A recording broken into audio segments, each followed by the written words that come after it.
السلام الله عليكم واهلا وسهلا بكم في حلقه جديده للنقاش. حلقه اليوم ممتعه جدا ومهمه جدا، غنشوفوا فيها عن قرب العقليه العسكريه كيف تتحكم في الشعوب، وغناخذ المثال الحي اللي في جوارنا اللي هي الجزائر الدوله العسكريه بامتياز اللي فاتت الانظمه العسكريه الشموليه ودارت واحد النظام مختلف خاصو الدراسه عن قرب. يوم أمس أجريت المباراة بين المنتخب المغربي النسوي لأقل من 17 سنة أو 20 سنة ضد المنتخب الجزائري في مدينة بركان. بين قوسين، علاش اختاروا الملعب ديال بركان؟ واش مقصودة واش ماشي مقصودة؟ هذاك الشيء لقجع هو اللي مكلف بهاد الأمور هاد. حنا النقاش ديالنا اليوم غيتمحور حول العقلية والتفكير الجزائري الرياضي العسكري. نتيجة المباراة كانت للبؤات الأطلس بامتياز ب4-0. وثيقوا فيا كون كان شويه ديال التركيز وكانوا اللاعبات الرسميات، لان المنتخب النسوي البارح كان ناقصينو 7 لاعبات رسميات، يعني كون كان المنتخب النسوي الرسمي الاول ولعبوا بهذيك الطريقه وكان شويه ديال التركيز كانوا غيساليو ب 10-0 ولا 12-0 حتى 4-0. نتيجه رائعه جدا في انتظار عاوتاني يديروا اليوم الدعس داخل الجزائر. المهم البارح اللي تار الانتباه ديالي ماشي هو ملخص المباراه، غنوريكم واحد الملخص غريب جدا. ما غنوريكمش الاهداف، ما نوريكمش فرحه المغربيات وفرحه الجمهور المغربي، غنوريكم ملخص ديال ردات الفعل ديال المنتخب النسوي. شوفوا كيفاش كانوا تيلعبوا كره القدم اللي هي مجرد رياضه، شوفوا كيفاش كانوا تحت الضغط البارح وغادي تخلعوا من هذه المشاهد الصادمه. وربما لاحظتهم في المباراه، ولكن دابا درت لكم تجميعه كامله ديال الماتش من الاول حتى الاخر.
كرة القدم مجرد لعبة، ولكن عند الجزائر داكشي علاش كتلقاوني دائما مورك عليهم في هذا الموضوع هذا ديال الرياضة، لأن كرة القدم بالنسبة لهم راه حياة أو موت، راه هو المخدر باش عايشين به. فمنين كنزمتوهم في كرة القدم أيضا كنوجهوا لهم بزاف ديال الرسائل.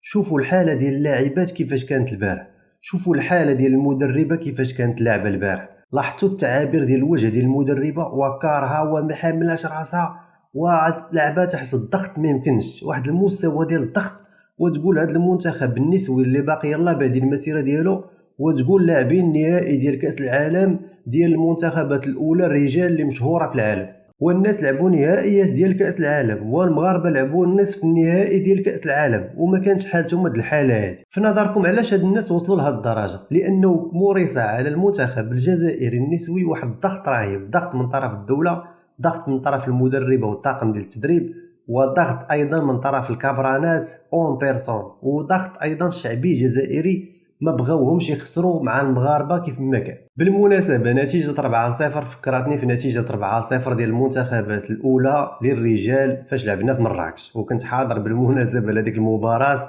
كنت كنتفرج من تحت المكانه. ونقدروا نتفهموا هذه المشاهد ديال الحزن والضغط اللي كان عايش فيه المنتخب الجزائري النسوي البارح. ولكن راه المشكله كتكون غير محاوله صغيره، شي واحد طاح، شي محاوله ضائعه كتحس بهم هازين واحد الثقل كبير عليهم بزاف. اما المدربه مسكينه محال واش تبقى في هذيك الحياه في الجزائر. غادي ترجع غادي تصفيوها ليها، ما يمكنش.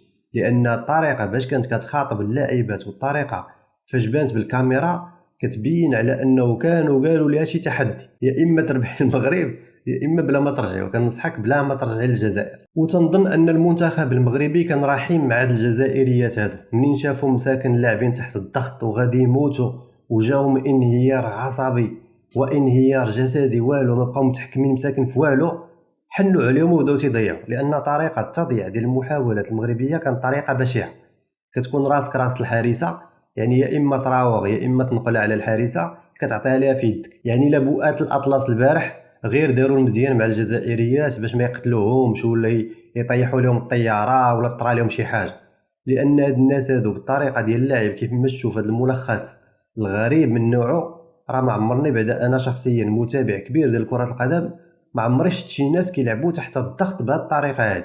كتشوف اللاعبات ديال الجزائر والنفس ما تبغيش تطلع لهم وتقول لاعبين في الكوت ديفوار والرطوبه عاليه وما راه لاعبين غير في المغرب. اما هذيك المدربه ديالهم ما كتعرفها واش حاقده، ما كتعرفها واش مسمومه، ما كتعرفها واش طالع عليها الدم، ما كتعرفها واش كتفكر في شي حاجه خايبه، ما تعرفها واش باغا تفجر تما. المهم الوجه ديالها عرفتي تيبين لك بانه بحال خسرات تقريبا اهم حاجه في المسار الرياضي ديالو. هاد المنتخبات من هاد الفئات الصغرى راه كيكونوا هاد المباريات بالنسبه لهم غير مباريات تدريبيه، غير مباريات كيهيئوا بها المسار الرياضي المقبل ان شاء الله منين غيوليو مع السينيور. اما نتوما حملتوهم تقريبا فوق الطاقه ديالهم ومساكن وما تيقدروا حتى المشيه، ما بقاو تيقدروا يتمشاوا من كثره الضغط. اما منين كتكون شي محاوله هجوميه من طرف المغربيات على المرمى ديال الجزائر وصافي كتشدهم القفقافه والمدربه تغوت والمساعده تغوت والمساعدين تمايا وكلشي تيغوت وجههم ولا صفر، غير كتضيع المحاوله ديال المغرب عاد كيتنفسوا الصعداء. وهذا الشيء عادي لان الاعلام في الجزائر، الشعب الجزائري، النظام الجزائري، كلشي كيدفع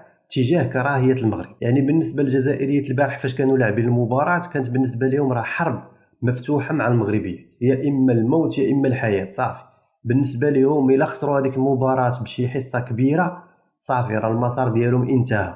داكشي علاش شناهم البارح بهذيك الحاله التي يرثى لها ومساكن شداتهم من النخسه. وإلا لاحظتوا إلا عاودتوا شفتوا المباراة أو اللقطات ديال المباراة، مثلا ردة الفعل ديال المغربيات اللي من المفروض هما اللي عليهم الضغط بحكم أن الملعب ديالهم وأنهم لاعبين ومدخلين الجزائريات يلعبوا ضدهم، يعني ملزمين أنهم يديروا نتيجة باش يأمنوا المباراة ديال الذهاب في الجزائر. يعني الضغط راه كان على المغربيات، ولكن لاحظنا العكس، المغربيات غير مقصرين ضاحكين كيف ما قال بونو، هما ربحوا ب 4-0. واخا 4-0 راه كانت ممكن تكون مضاعفه، وان شاء الله نضاعفوها في الجزائر ونديروا الدعسمه ونديروا الدحمسه الجزائريه من جديد من داخل الجزائر. انا كنعتقد البارح والله اعلم المدربه واللاعبات كانوا تيقولوا في نهايه المباراه كون غير انسحبنا كنا على الاقل غنخسروا غير بنتيجه 3-0، اما دابا راه خسرنا ب 4-0 والمغربيات علمونا الكره من الاول. والجزائريات واعينيهم خرجوا من بلاصتهم من كثره الضغط الممارس عليهم مساكن. صراحه بقاو فيا تسييس الرياضه اللي كدير الجزائر راه غادي بهذاك الشعب الجزائري الى الهاويه. يعني غيولي واحد الشعب منبوذ في العالم، واحد الشعب مكروه في العالم، واصلا راه هو هادشي اللي واقع دابا. راكم شفتوا الحاله ديالو في الكوت ديفوار شنو وقع لهم، مكروهين من طرف كل الدول تقريبا وكل الجنسيات. وهادشي اللي كيديروا مع المغرب راه كيفضحهم وكيشوههم وكيزيد يكره عباد الله فيهم. وبالمناسبه كيف ما توقعت في القناه الاولى قلت لكم بانهم غادي يحولوا هذا الشيء اللي وقع الى انتصار وهمي. راه بداو تيروجوا في البلاطوات، بداو تيقولوا بان المغرب اجبر على عدم استعمال الخريطه المغربيه. وانا من هذا المنبر كنتحدى كل جزائري وكل جزائريه تيقولوا هذا الكلام هذا في البلاطوات ديال الرياضه في الجزائر او لا في الجرائد، كنتحداكم تجيبوا لي صوره واحده ديال المنتخب النسوي او المنتخب ديال الفتيان او المنتخب ديال الشبان او اي منتخب مغربي في كرة القدم لابس الخريطة المغربية من قبل احداث اتحاد العاصمة ونهضة بركان. هذا المنتخب النسوي لعب مع المنتخب النسوي الجزائري في الجزائر وشحال من مرة وما عمرو لبس الخريطة المغربية.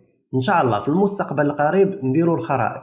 كاين بعض الاخوان تيقولوا لي لا راه الفيفا كتمنعهم، لا سيروا اخوتي ما تتبعوش الجرار شنو تيقولوا، سيروا قراو القوانين ديال الفيفا. راه ممكن المنتخبات المغربيه تستخدم الخرائط المغربيه الكامله او شبه كامله في انتظار الصحراء الشرقيه المغربيه في الكونفدراليات. يعني اي مسابقه قاريه واخا تكون تحت غطاء الفيفا ممكن المنتخبات المغربية يشاركوا بالخرائط المغربية ضد المنتخبات ديال الجزائر، ولكن تروجوا الانتصار وهمي هذه ما كاش منها يا خو.